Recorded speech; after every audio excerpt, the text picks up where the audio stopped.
Welcome, everyone, to this edition of the Not So Common Podcast. I'm Pat Contry. I'm guestless this week. I'd say 3/4 of the time on this podcast, I have guests.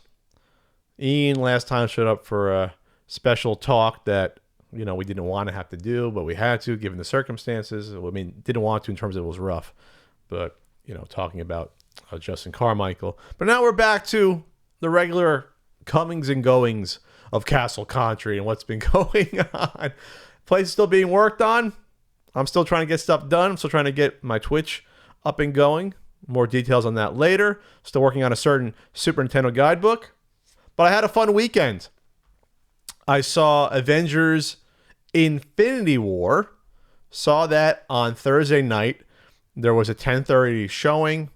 Ian and Vonnie went to there as well. They're actually behind me. One of those theaters that has, stadium style seating, but you choose your own seat. So you're buying a specific seat, and you can get alcohol and you can get drinks and good food during it.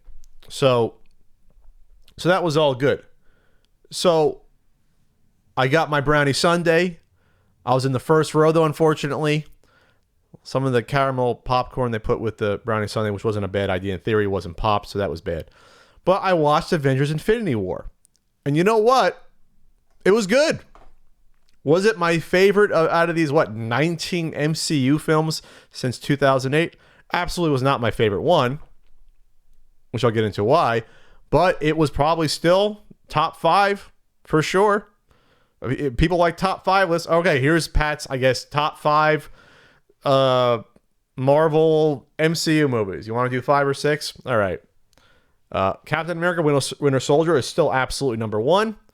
I would then probably go Captain America Civil War. I would then probably go Black Panther, Guardians of the Galaxy, the first one. And then probably this movie would be 5th. Or maybe this one is 3rd or 4th. I think the last 3, Black Panther, Guardians, and what was the last one? Black Panther, Guardians. Oh, Avengers Infinity War. You can probably swap those around a bit if you had to. If you want to round up a top 10, I'd put probably the 3rd Thor movie in there. I would put in Guardians 2. Spider-Man Homecoming would be in there somewhere. And then after that, they sort of fall off a bit. Ant-Man probably would actually make and top 10 with Doctor Strange in there. That's like the top half. And the bottom half, the first Avengers movie is not that good to me, not at all. Iron Man 2 is the worst by far, not even close, and that's also the movie that has absolutely nothing to do with the rest of them. You could even say that Thor 2 isn't that good, but at least Thor 2 has some connection to the rest of these. There's like an Infinity Stone at least turning up in Thor 2 with the elves, which by the way they actually reference in Infinity War, so it's funny. Because that's sort of like the forgotten about movie. Iron Man 2 is never referenced because nothing fucking happens in Iron Man 2. They just shit that out to get that out right away. But critics like it. 84% on Rotten Tomato for Infinity War. The critics' consensus is Avengers Infinity War ably juggles a dizzying array of MCU heroes in the fight against their gravest threat yet. And the result is a thrilling, emotionally resonant blockbuster that mostly realizes its gargantuan ambitions. Mostly. So that's the consensus. It's not a perfect movie, absolutely not. When you have 30 characters that you are playing and bouncing off of, it's a miracle that this movie is even good at all. If you want to argue, it's a 3 stars out of 4 or 3.5 or 4. The fact that the Russo brothers pulled this off and made it even watchable is amazing to me. 2.5 hours, it did not feel that long. It felt like a shorter movie. It felt like it could have went longer. I would love to know if there was a director's cut out there somewhere to give more character interaction between some of the heroes. I mean, some heroes I thought shortchanged. Captain America doesn't show up for at least a half hour, 35 minutes, and it seems like he has 12 lines the whole movie. There's only so much you can do with all these characters and no time to play with.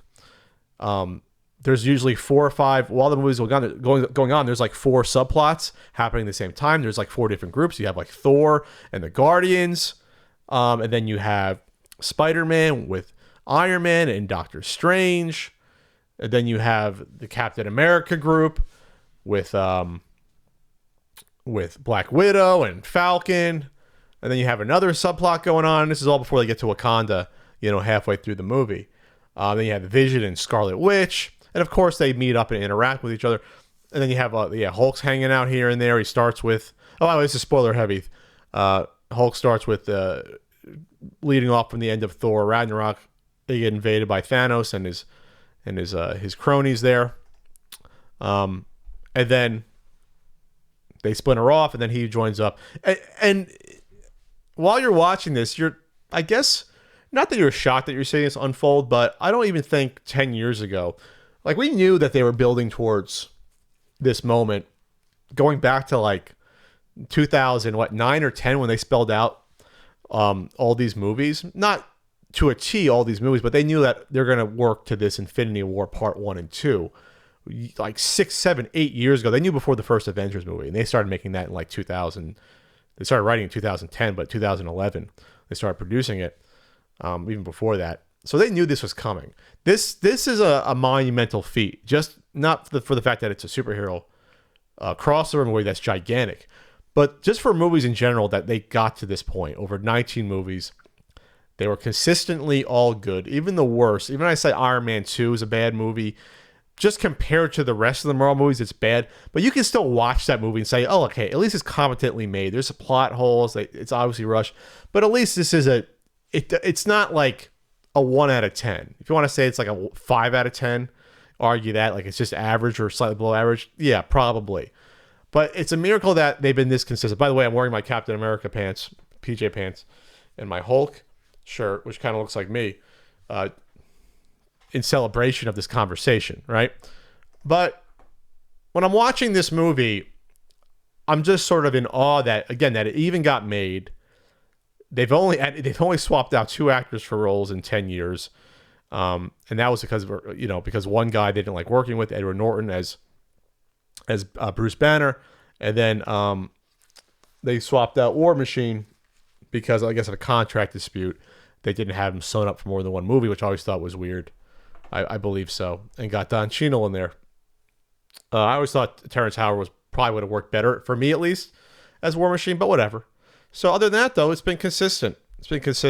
You've had very good ways of introducing these characters. I mean, Civil War introducing not just one but 2 characters and giving them characterization within that big movie in and of itself was great. Getting Spider-Man on the right track, doing justice to all these characters. I never would have imagined 10 years ago we'd have, a Thor movie, a Doctor Strange movie, Guardians of the Galaxy film, 2 of them. Ant-Man. I mean, these were not popular characters at all before these movies came out. These were Thor and Iron Man were B characters in the Marvel universe. They were not the upper tier. They were not. Do not kid yourselves into thinking that. They were not commonly known to children or to non-comic book fans. They just weren't. They sort of fell down. You always had like the big ones: Captain America, Hulk, Spider-Man, Wolverine. Like those were the A-listers in the Marvel universe. They used to be Fantastic Four, and they sort of fell off the map too. 2 or actually 3 bad movies from Fox, notwithstanding. So it was a miracle this got made. It was a miracle it was that well made. And the caveat to all this is that I was in the front row, so even though the seats went back like this, the action was too big where your head scanning and panning back and forth, pan and scan mode, like Top Secret episode. And I did not see all of the action. It was hard to follow because, again, it was so up close. But for what I saw, the action was well choreographed. The highlight was probably the Iron Man, Star-Lord, Doctor Strange, Spider-Man, Drax, and Mantis fight against Thanos on planet Titan. Enthralling, well mapped out fight scene. You could follow the action. Even I could kind of follow, even though it was like 2 feet in front of my face. Iron Man one-on-one and Doctor Strange one-on-one versus Thanos were fantastic fights. You wish they would have went longer. By the way, Doctor Strange, he did some cool magic in his movie, which felt like it came out 2 years ago, just came out last November. But even that, or no, 2 Novembers ago, a year and a half ago. But even that film seems like it didn't do Doctor Strange justice. But this movie sure as hell did, because the tricks you saw Doctor Strange show off. Again, this is a guy I never thought I'd see a movie about. Was enthralling to see that. The amount of the fights, him versus Maw, one of Thanos is what they call Black Knights, the 4 Black Knights. They didn't have a good characterization on those Black Knights. The Black Order. The Black Order. So Thanos has his 4 thugs that help him out. I think there was 5 in the comics. And they're mostly just cannon fodder, except for Maw, who's like a telekinetic wizard. So he has some cool moments, and he got some good dialogue. Let's see, Proxima Midnight's one of them. I don't think they even said the names of most of them until... I think you just heard about Maw. Ebony Maw was one of them. Corvus Glaive, was that the I guess the generic one who gets injured and comes back and gets killed by Vision? And Black Dwarf, I guess he's the big one. Is he the big one who's sort of like a good counter for the Hulk? But Hulk's too scared because he gets his ass kicked by Thanos, which I thought was a good way of keeping Hulk out of it. By the way, I mean, the trailers like lied so much in these movies. There's like 5 or 6 shots in the trailers that don't happen in this film. And even the lines, they didn't use those takes, like, and Black Panther goes, and get this man a shield. That was not the take they used. There was plenty of takes that show up in the trailers that are alternate takes that they ended up not using for the film, which I just thought that it happens from time to time. Like one of the worst ones is in Indiana Jones and the Crystal Skull. The end of one of the trailers, it goes, "You're a teacher?" He goes, "Part-time." In the movie, they did not use that take. In the movie, he goes, "Are you a teacher?" He goes, "Part-time." So the tone and take was totally different for some whatever weird reason. So there's moments like that happen, but for the most part, you don't feel cheated, even though there is like an iconic shot of all the heroes in Wakanda marching, all in the same frame. You should know almost better that would never be a moment in the movie that where like all 9 heroes were in the shot together. But Hulk is definitely not in that. I mean, they kept a good secret that Bruce Banner was the one in the Hulkbuster armor the whole time. Let's go to the IMDb's just to make sure that I have it all straight. Josh Brolin, fantastic job. Second MVP. Doctor Strange MVP. Thanos MVP of the film. Tony Stark Iron Man. Josh Brolin did motion capture. The CG was so good, at least from what I saw. Again, probably didn't get the best look of it because it was too much in front of my face and I couldn't separate out what was going on as much as I could. But the CG from Thanos was spot on. Like the difference between Steppenwolf from Justice League and Thanos wasn't even close. It wasn't even like the movies were made in the same decade to me. But they did motion capture with Josh Brolin, so he was always on set. Obviously, it's voiced by him, and you get his facial movements and his structure somewhat. They even changed how Thanos looked. Thanos has made 3 appearances in these movies, going back to the cameo in Avengers where it was as a placeholder.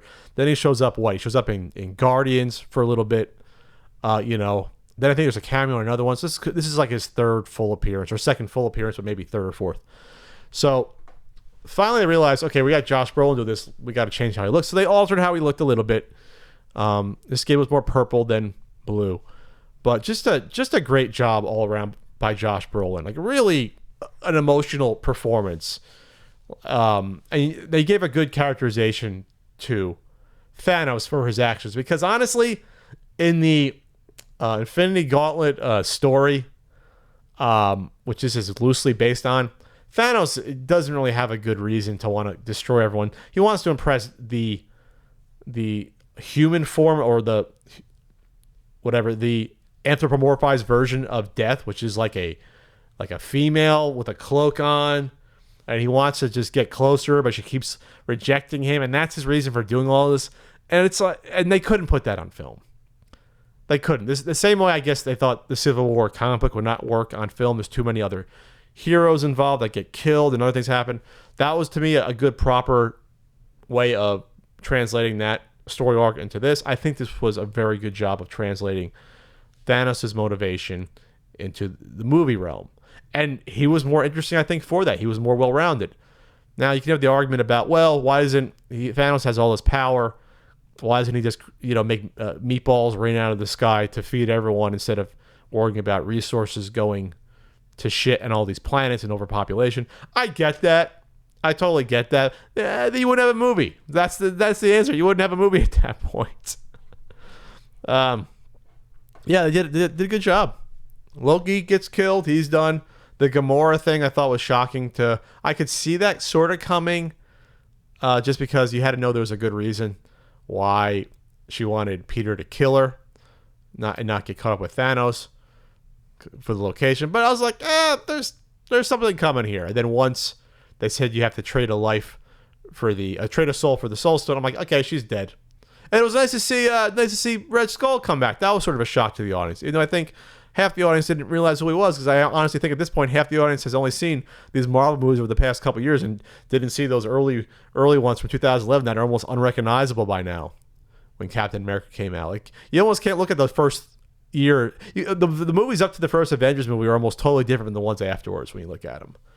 In terms of the budgets are totally so much more now overall. And just how they feel. And I guess they've really got their style down in terms of action versus characterization versus humor. Like, they really have the formula. At this point, 19 movies, they have it set. By the way, the humor was almost all, I think, not overwhelming. I mean, you're going to have humor in all these Marvel movies, even in the Civil War, which was bleak, and this is a bleak movie. You're going to have humor. It's a comic book movie. There was only one or two times I thought it was inappropriate.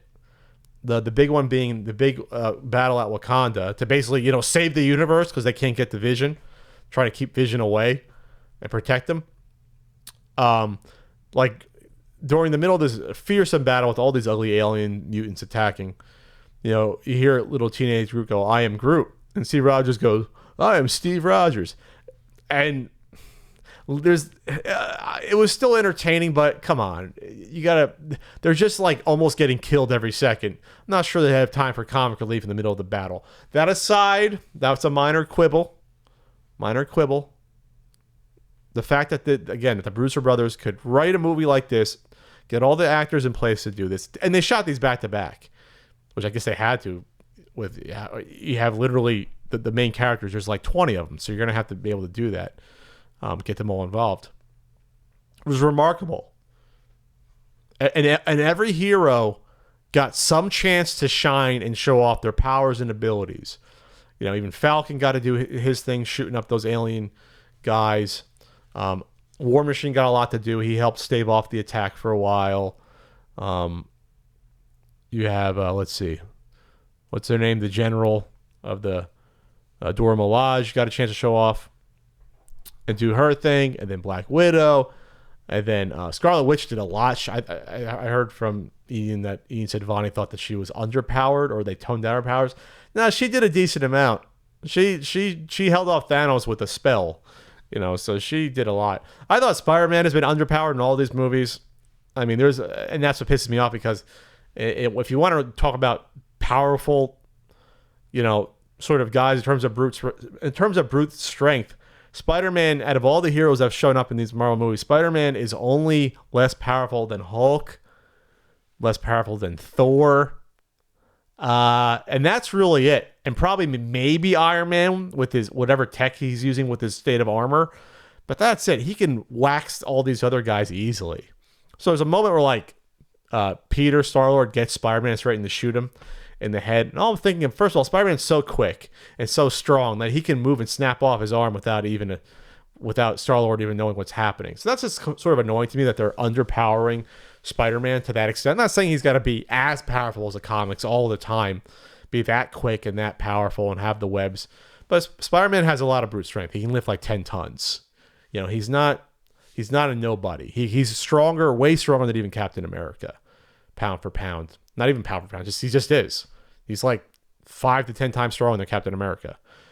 So it is what it is. The performance is all good across the board, obviously. I talked about Josh Brolin, Gamora, even the actress who plays Nebula from Doctor Strange with the red hair, I forget. Karen Gillan. That's why I have IMDb open in front of me. Everyone was good. Like I said, I thought Captain America got shortchanged in terms of what he had to do. But it is what it is. unless this movie's 3 hours or like Return of the King, 3.5 hours, you're going to lose out on some of that. So hats off to them. Now, if you want now in terms of the movie being a downer, having a bleak ending, it's been known for a while this is going to be a part 1. I'm kind of glad they didn't call it Infinity War Part 1 so that you knew Part 2 was coming in a year. This is the first half of a movie. It's the first half. And yes, there are movies coming out in between. You have Ant-Man coming out, but that's supposed to be, I think, a prequel to this that takes place before this movie takes place in the timeline. And then you have Captain Marvel, which I think is supposed to take place in the 90s, and that comes out next February or in the fall. I forget. I think it's next February, it's gonna be like the early Marvel movie of the year, I believe. Yeah, because there's 3 Marvel movies a year as of now, and Ant-Man comes out in like August. So, what was I gonna say? Got a headache. I should have ate something before I recorded. I'm recording late. I had a visitor stop by for a bit. So you have the part 2 coming out next year. So spoilers. Most of the heroes get wiped out because Thanos claps his hands, snaps his fingers, and destroys half the people that are existing in the universe. It's interesting that the ones that remained were, at least from what I saw, Bruce Banner, Captain America, Black Widow, Iron Man, Thor, and then we presume Hawkeye and Ant-Man are okay. But let's just assume those are the 7 that are okay. Those are all the same Avengers that were the original Avengers in part 1. Plus, if Ant-Man and Wasp, which I think it's confirmed that they're going to show up for part 2. If they show up, what that means is you finally on screen have all the original Avengers plus Hawkeye and Black Widow, the original Avengers from the movie. So the original Avengers, if you count issue 4 when Captain America comes back and gets, found from the ice, and thawed or whatever, the original Avengers were Ant-Man, which was Hank Pym, but Scott Lang now. Ant-Man, Wasp, Iron Man, Thor, and Hulk. Those are the original Avengers, and then 6 if you add in Captain America at issue 4. Those are originally the original 6. So I was pissed at the time that they were not the original ones from the movie. I'm like, come on, guys. You got to get them in there. Took them a while to work them in. So you're going to get the original 6 Avengers, and then you're going to get Hawkeye, who was part of the second run of Avengers once they got, Scarlet Witch and Vision in there. You're going to get those 6 teaming up, plus Hawkeye, who's hanging out with his parents, his family. He's hanging out with his parents. And also Black Widow, who was not an original Avenger, was not an Avenger forever. But so you're going to have those 8. And I think that's great because you'll be able to focus on those 8. And that's going to be the last time you see them all together. And plus, again, you get the original Avengers team that I'm going to, change my pants about because, I don't know why I'm such a MCU fanboy. But whatever. The whole point is this. That'll be the last time you see him. And I think you're going to see Cap get killed. I think he's going to sacrifice himself, and the whole theater is going to be weeping. And I think Iron Man will probably survive as a mentor figure and sort of semi-retire with these films. That's what I think is going to happen. Or they'll kill off both of them, but most of the other ones will stick around. I think they're going to do a Black Widow movie, so she's going to survive. Hawkeye, they're going to probably retire for good, and then obviously Ant-Man and Wasp are going to stick around. So I think that was interesting that they did that, but not many have pointed that out. That most of those.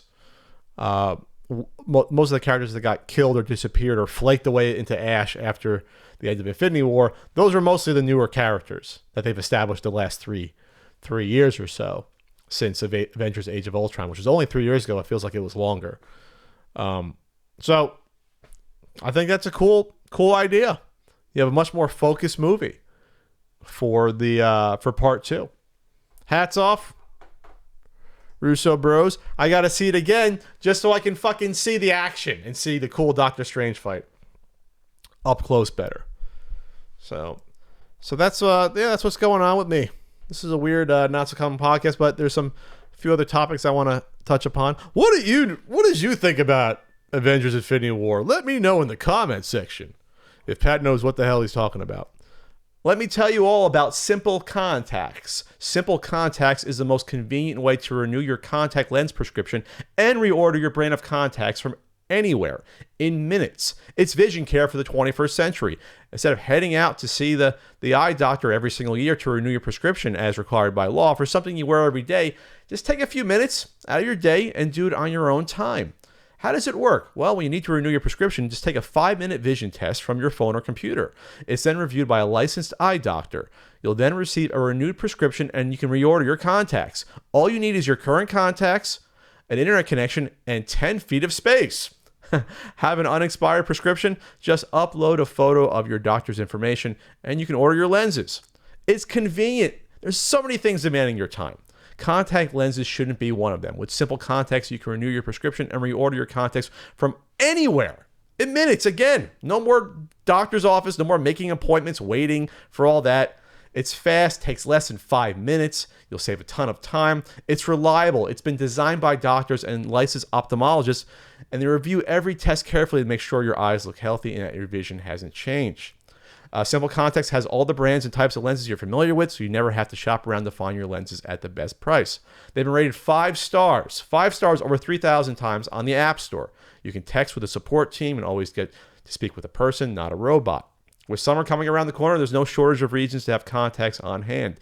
You don't want to dive into the ocean or dive into the pool with glasses. No, you need contacts for that. Simple Contacts can update your prescription and you can stock up on contacts for the summer. The vision test is only $20. It's a lot more, especially without insurance when you go in to an eye doctor with an appointment. The contact lens prices are unbeatable. Standard shipping is free. And best of all, there's now a promotion. You guys can cash in. So what you can do right now is you head over to simplecontacts.com/notsocommon, enter code notsocommon at checkout, and you can get $30 off your contacts order. Again, go to simplecontacts.com/notsocommon, enter code notsocommon at checkout, and you'll save $30. Remember, this is not a replacement for your periodic full eye health exam. So this is just to renew your contact prescription. So make sure you still see that good old eye doctor once a year. And this is only to renew your prescription. Again, this is not for brand new eye prescriptions. It's just to renew your contact prescription. So check it out. Simple Contacts. Ordering contacts online, it's never been easier. Some sad news. Someone tweeted this at me. TotalBiscuit, who's a big gaming critic, reviewer, PC stuff, I think he focused on. He had an announcement, and we've talked about TotalBiscuit in the past. Idiots have gone after him for bad reviews that they disagreed with, like developers, and we've covered him in the past. He announced that bad health news. I mean, it's been known that his health was not in the best, that he had cancer for at least, I think, a couple years. It was known 2 to 3 years. And he announced that he went to the hospital a week ago, and then it was announced that his chemotherapy effectiveness is gone. So the chemotherapy is now immune to, which is not good if you're trying to, kill off cancer. He said, my body has become resistant to all forms of it, according to my oncologist. 46 chemo treatments, Jesus. He said my liver, this is on his Reddit thread, my liver is failing and its effectiveness has lowered past dangerous for even the terminal. Obviously, we're going to keep looking for other trials, but I'm currently coming to terms with the fact that I don't have long left.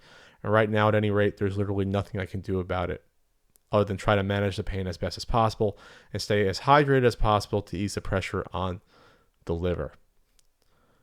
Whew. That's what it comes down to now, getting my quality of life to as good a standard as possible.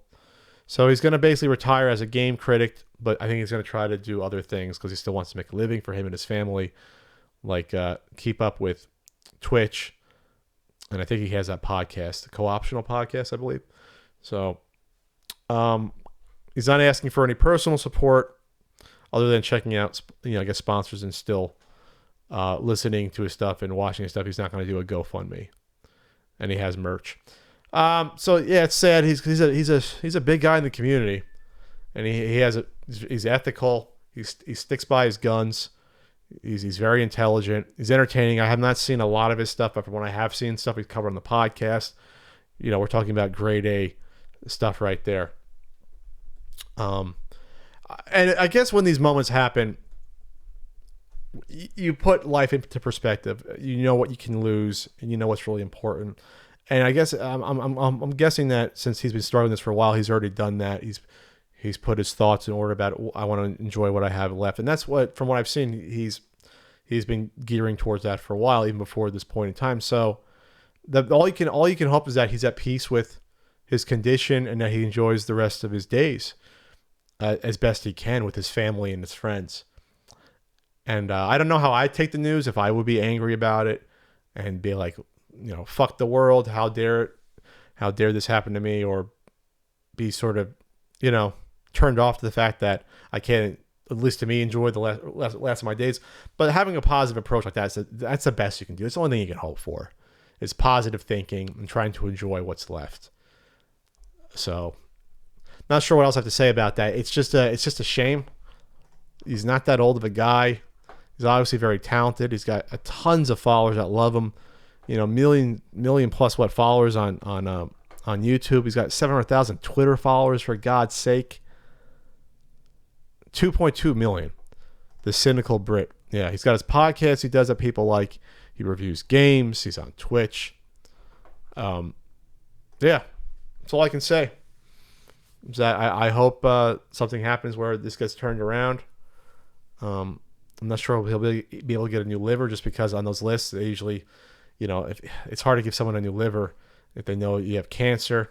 So, man, can we just get to the nanotechnology to heal us better so these cancers get eradicated? I feel like 30 to 50 years from now, most of this shit will be taken care of. But my generation has been the one that missed out on all these technological medical discoveries and nanotech and things of that nature, and stem cells that we're just getting a handle on now.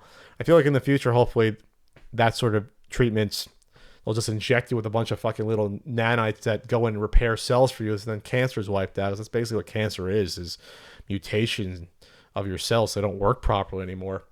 Yeah, I wish you the best of luck, TotalBiscuit. I'm hoping that you, good or bad, whatever happens, you enjoy your life going forward, and that your family and friends can enjoy the last moments with you as well. And and according to him, he's already outlived the life expectancy of someone with his condition. So, here's to you, sir. I don't know how I'd handle it, but you're handling it. Looks like as best you possibly could. Let's see what else is going on in the world here. Hashtag not so common. Again, this is non-gaming topics. I'm not going to cover like the I Am 8-Bit reveal of the Mega Man 2 and Mega Man X cards. That'll be a week from now. Nuclear Prostate, great name, asks, discuss Goodfellas. Great movie. Good mafia crime thing going on. At Jeff Gilliott, Bill Cosby. Well, Bill Cosby finally got convicted, right? Of sexual assault. It was a mistrial at first. And then this is a guy that was connected to, at least a dozen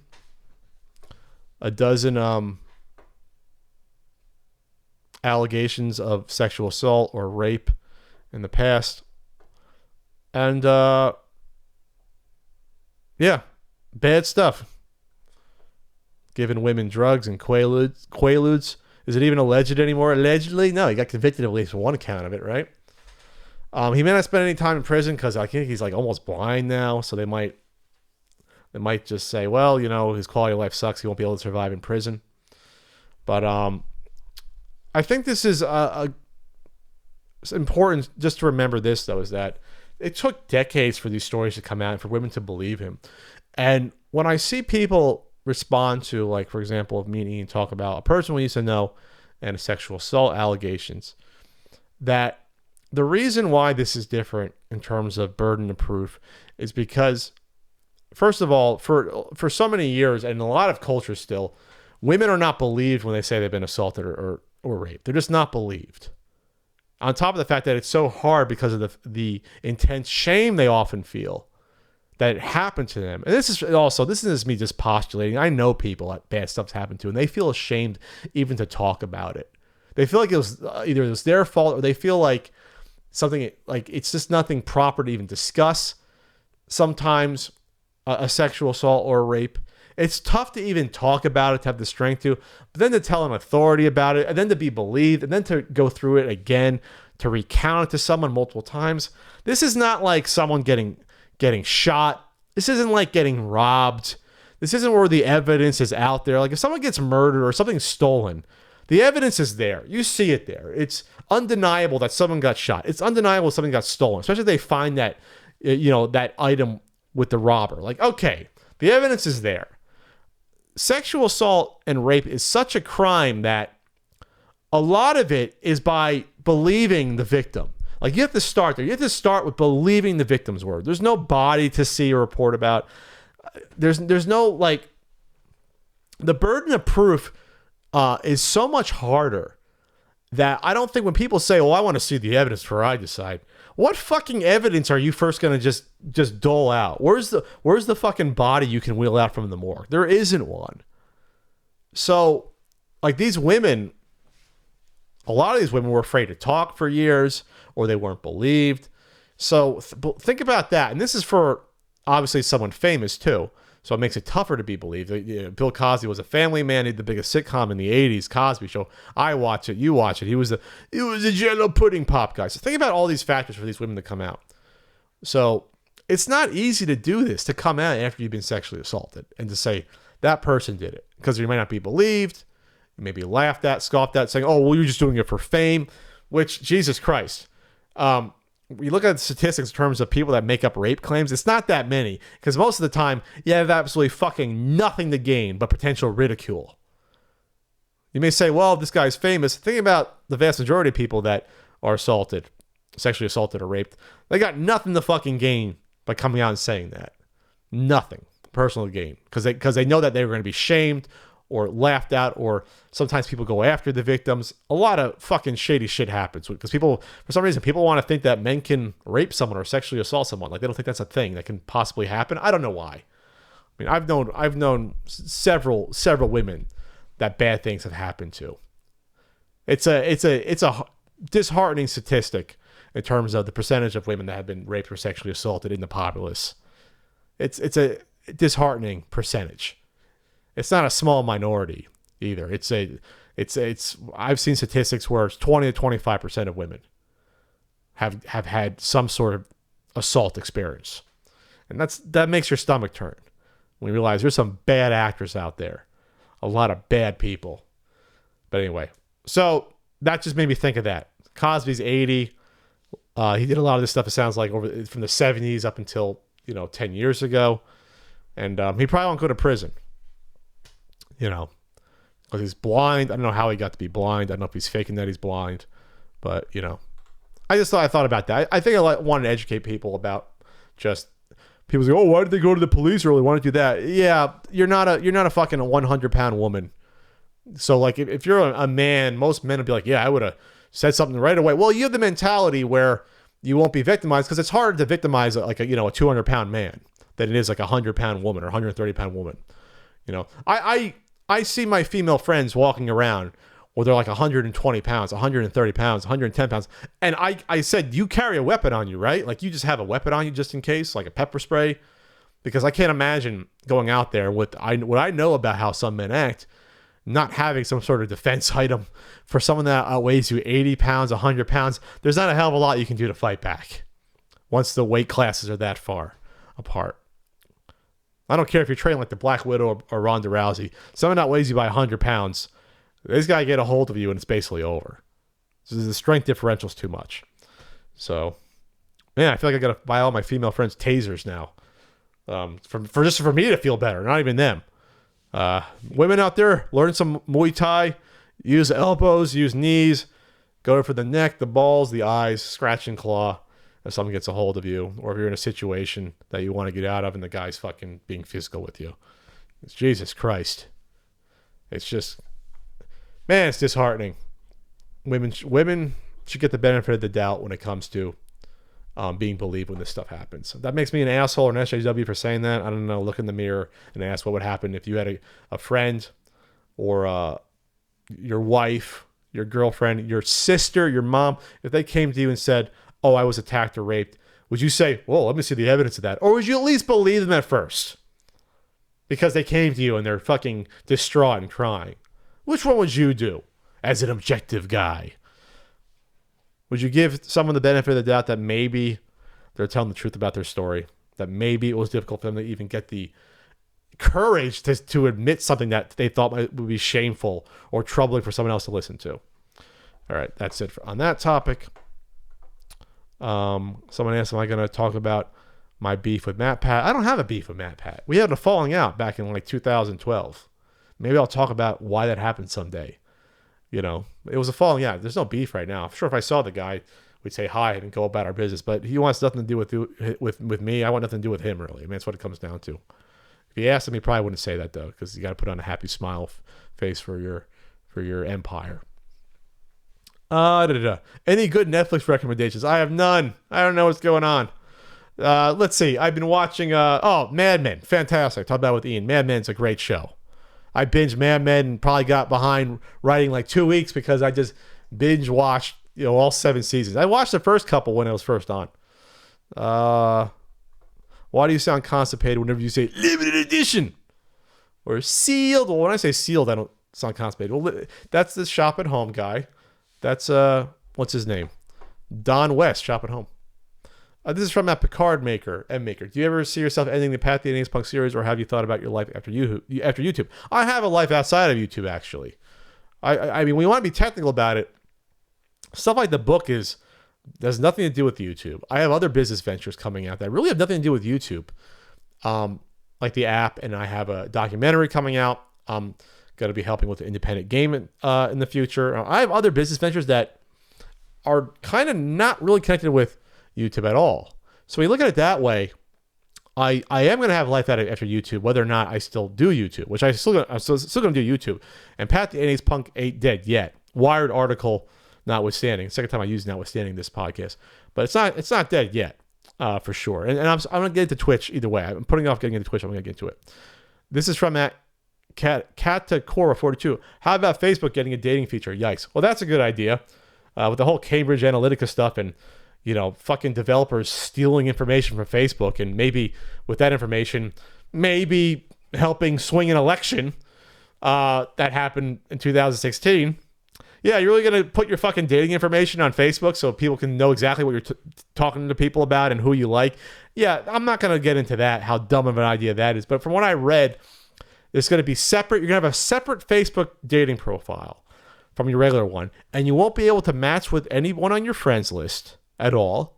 And I guess you'll have a different messaging system that you'll only be able to send texts in that messaging system. I don't know if this is a good idea because it's Facebook. And if you don't know someone on your friends list, maybe it's a friend of a friend, it just sounds like a weird idea. And maybe we'll get into something where you'll by accident switch to the other profile and say something you shouldn't or post something. I think this is an awful idea. And Facebook has to get their shit together as is in terms of tightening up their data and where that shit's going with the whole, again, just read into the Cambridge Analytica stuff. It's not fucking good that all this information got wiped off, siphoned off Facebook and has been used by these other companies. So just not good. I have no interest in a Facebook dating service. I mean, there's enough out there. You got fucking Tinder and Bumble and free websites. Now, Facebook, you can say there's more people on that site. I don't know. It just seems weird combining the two. I wouldn't do it myself. I say that now until I'm desperate. NBA playoff predictions. Well, I just saw Toronto Raptors choke to the fucking Cavaliers. And by the way, I'm pissed off. I know they had a great season. They overachieved. The Pacers should have won that series against the Cavs in the first round. They gave up 2 games easily that they had won. Just they fucking choked. Yeah, I hate LeBron James still. I hate LeBron James. I'm sorry. You have chosen one fucking tattooed on your own body. You call yourself the king. You're fucking just arrogant. I'm sorry. Sorry you are. And you had 2 of your 3 titles gifted to you that you shouldn't have won. Shouldn't have won 2 out of 3. You should be fucking 1-7. It's only the fact that Dirk Nowitzki single-handedly beat you in Dwayne Wade. It's fantastic. Oh, man. That young girl getting, this is from at J Benefiel 24, that young girl getting bullied on Twitter for wearing a prom dress she bought in Chinatown. When you start saying people culturally appropriate, it's so vague about what's cultural appropriation, what's not. I don't give a shit if someone wears a prom dress. Then again, I'm not Chinese. If someone wore some sort of like Italian dress, or I don't know, some Italian fashion, I don't fucking care. But then again, that's not me. Some people have a right to be upset. I guess you have a right to be upset. But my argument always is your energy really going to something that's worthwhile? Do you have to go after this, 18-year-old girl? Like, is that really going to accomplish a goddamn thing? You're going to shame this woman, this child, almost still, legally a woman now, but barely. Is that going to accomplish anything? I don't know. It's just move on. Save your anger for something that, it's not crying wolf, but this is when I discuss these things with friends that might be not want to give people the benefit of the doubt. Just pick your battles. Choose what's smart about this. It's not like, she did. I did see the one thing where her friends did do the little bowing, like hands together little thing, and that's kind of weird.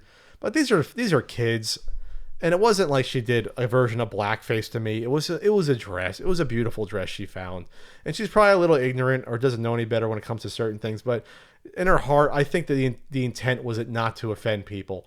And I think the intent and motive matters when you come back to these sort of things, or people that entertain, or comedians that do the wrong thing when it comes to racial humor. What's the intent?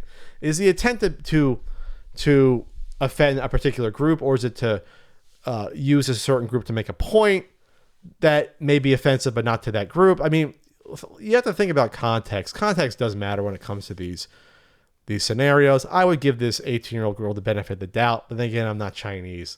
And should I be offended by if I was Chinese? I don't know. That's a question above my pay grade when it comes to this stuff. But choose your battles. Wait until someone's really doing something offensive or racist, and then go after them. I don't think this girl really intended for it to be racist. Well, she's from Utah. They don't know any better. Most people in Utah don't know anyone outside of white people. I mean, there's not a lot of non-white people in Utah, right? She was from Utah? Yeah, I think so. Just the way I guess it is there. I don't know. I've no other thing, nothing really more deeper to say about that. But pick your battles when you're going after these people and see what their intent is, and see if it's worth it. The White House. What's your take on the White House Correspondents' dinner and the so-called controversy? There's no controversy. Just fucking. It's supposed to be a roast. The White House Correspondents' dinner is supposed to be for the association, and it's really supposed to highlight giving out journalistic scholarships for kids going to college, I believe. And they've done these forever. Trump hasn't gone to the first two that he could have in 2017, or actually the 2 or 3. He hasn't gone to them because he's scared of people calling him out on his bullshit, and he's narcissistic. But Michelle Wolf does it. She hosts it. She's a comedian. And I think that the Correspondents Association is even upset with her. But what you're getting when you hired the woman. By the way, this is the best publicity for her in her new upcoming Netflix show, I think. And so she's offensive to people. She makes fun of Sarah Huckabee Sanders, and she makes fun of, obviously, Trump, and she makes fun of CNN and MSNBC and Fox. And what did you expect this woman to do? This is what you hired her to do. And you're going to take the piss out of the press corps. You should. And the White House and politicians. You absolutely should. And this isn't a hypocrisy thing. Like, if you're upset that Trump says bad things about people or goes after people, it's okay to be upset at him, but not upset when a comedian does it, because I think a comedian should always be held to a different standard of conduct, especially making fun of people's appearance and how they act, versus the president of the United States. The president of the United States should be held to a higher standard. He's the leader of the free world. He's what people look up to as, oh, this is the person that can push the button, or he holds the noblest office in the land, if not the nation. So the land, the nation, the world in theory.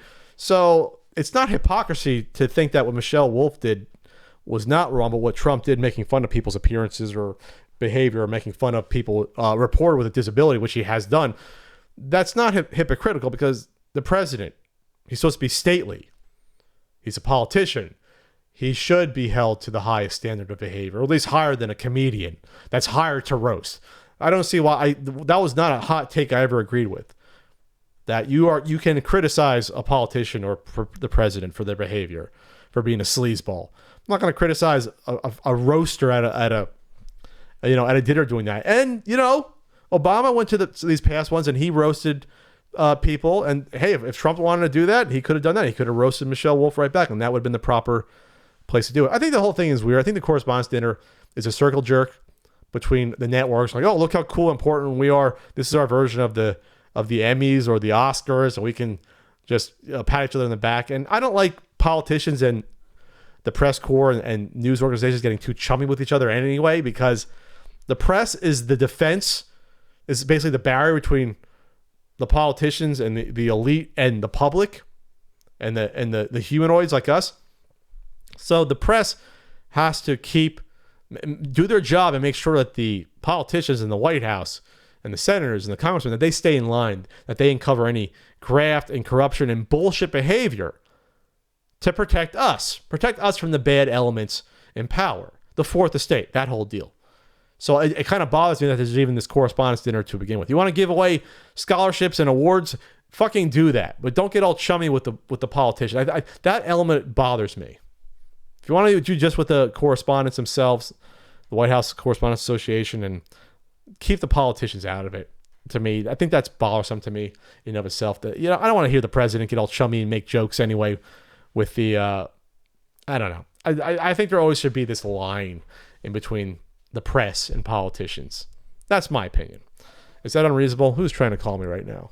I will call you back in a bit. So yeah, I think that's it. This is kind of a strange Not So Common podcast, right? It's been 49 minutes of fun and anarchy, right? No? Is there anything else happening? I think I covered everything. Check out my sponsor, Dollar Shave Club. You can get the executive razor, 6 blades. You get 4 cartridge replacements for only $1. $1 with free shipping. No commitment. Cancel anytime. Go to dollarshaveclub.com/Pat. I got to get more sponsors, but you know what? Dollar Shave Club have been good to me. This is a great razor. I almost took off a lot of stubble without using shaving cream. I got too close to the skin. This is a good razor. It almost did that. Good thing I pulled back on that. Again, go to dollarshaveclub.com/Pat. And yeah, you can get a nice razor, the Humble Twin. You got the executive here for only $1, free shipping, no commitment. Cancel anytime. They have other care products for your hair, for your skin, for your face. They have lots of good stuff. The One White Charlies that Ian likes talking about. Absolutely. Check it out. That's it for this Not So Common podcast. Please subscribe on YouTube if you're listening on YouTube. Or remember, you can download it on iTunes, Stitcher, Podbean, Google Play, or your podcast platform of choice. If you want to leave a message on the YouTube video or leave a comment, you can like the podcast, give it a boost. Spread the word on social media that my ramblings are semi-entertaining. Finally, you can help pay the bills, keep these lights on, keep this nice game room going as well. Check out my Patreon. It's patreon.com/PatCountry. That helps keep this going, as well as the Pat the Aliens Punk videos and everything else. Thanks, guys, and I'll see you next time, probably with a guest. Bye.